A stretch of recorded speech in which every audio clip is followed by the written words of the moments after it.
Hello, my name is Reverend Dr. May Elise Cannon. Today is Sunday, July 28th. Today is day 296 since October 7th.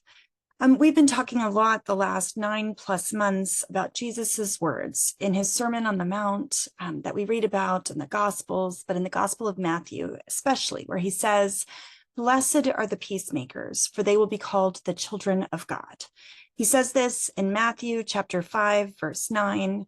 And what's it mean? Blessed are the peacemakers. One of the things I've been reflecting about a lot, particularly since my visit to South Africa in May, but many advocates of justice who are even lauded for peace later on, one of their mechanisms for seeking justice has been via means of violence. And many people who even self-identify as Christians have sought justice and even espoused violence in their mechanism of their pursuit of justice or seeking liberation.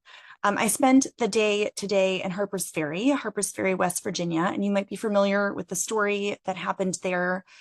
John Brown, a famous abolitionist, sought to lead a violent revolution, a slave revolt. And John Brown was white. He was known for his engagement and his abolition work in what was known as Bloody Kansas, this whole, the new states that were going to be allowed into the Union, the question of whether or not they would be slaveholding states. And John Brown was a devout, you could have called him an evangelical. I mean, he was a devout Christian. He was a Calvinist, and he believed that God put a call on his life to help him, a call in his life where he would have a role in the abolition of slavery, in the liberation of Black people in the United States, in ending slavery in the U.S.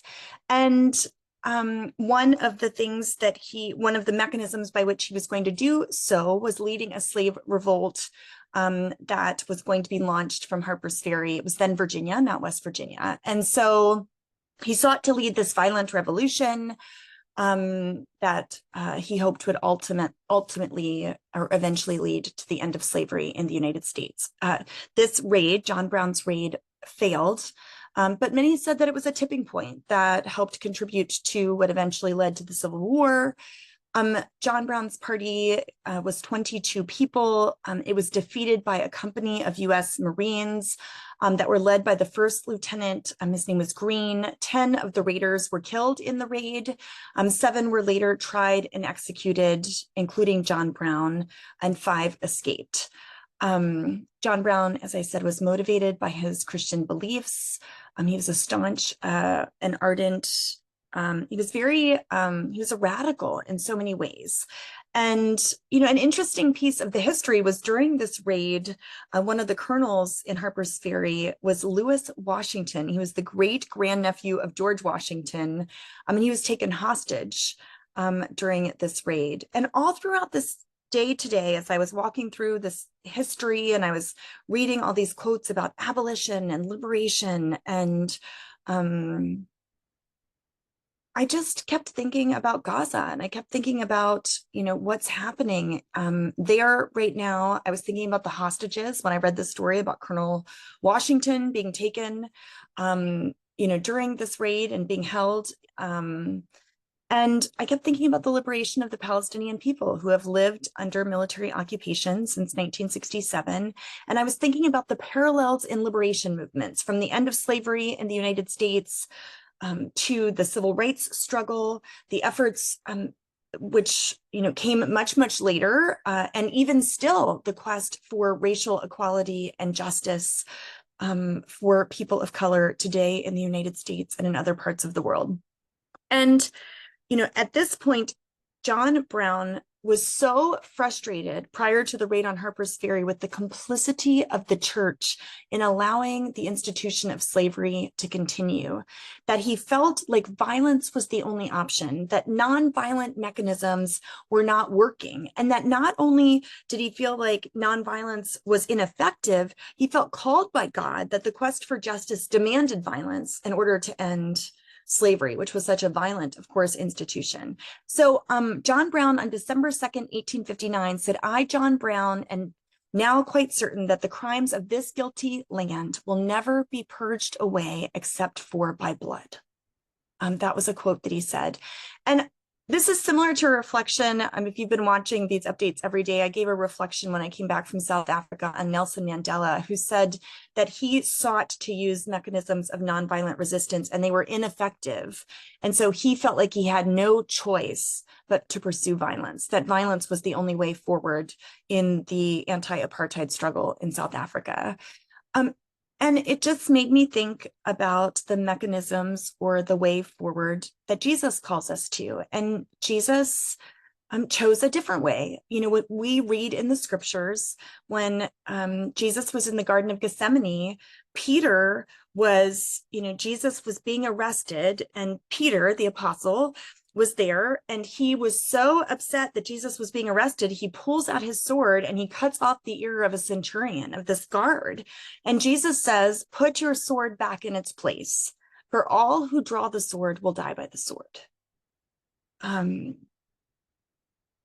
it just made me think that God's ways are not our ways, that Jesus sought to accomplish peace and justice in a mechanism that is not a worldly way of achieving peace and justice. That Jesus's words are, "Put your sword back in its place, for all who draw the sword will die by the sword."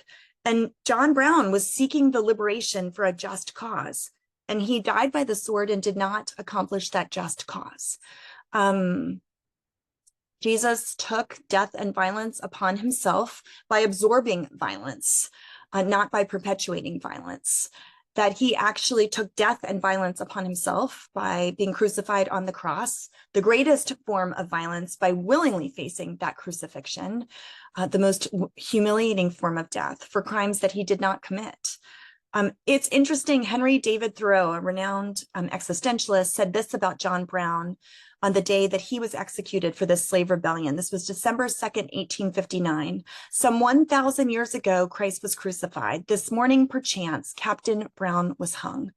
These are two ends of a chain which is not without its links. He is not old Brown any longer. He is an angel of the light." Thoreau saw in John Brown's revolutionary attempt something that modeled the sacrifice that Jesus made for the sake of others.